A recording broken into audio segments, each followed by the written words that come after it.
എടവിലങ്ങ് ഗ്രാമപഞ്ചായത്തിന്റെ ഗ്യാസ് ക്രിമിറ്റോറിയത്തിന് ശിലയിട്ടു.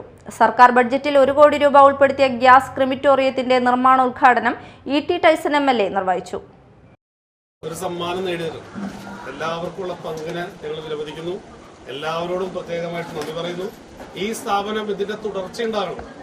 ഇതിന്റെ സമ്മാനം കിട്ടിയാൽ മാത്രം പോരാ, തുടർച്ചയുണ്ടാവണം.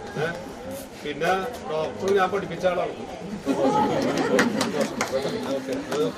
ശരിട്ടോ. അപ്പൊ എല്ലാവർക്കും വേണ്ടി ഡോക്ടറിനാണത് നൽകണം. ഡോക്ടർ ആവില്ല.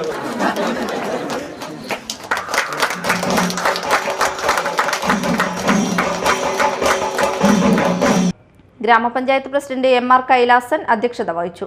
എടവിലങ്ങ് ഗ്രാമപഞ്ചായത്ത് vice president Sunitha Muraleedharan, C S. Sujith, Vineetha Ramesh, K M. Afsad, block panchayat member K K. Surendran എന്നിവർ സംസാരിച്ചു.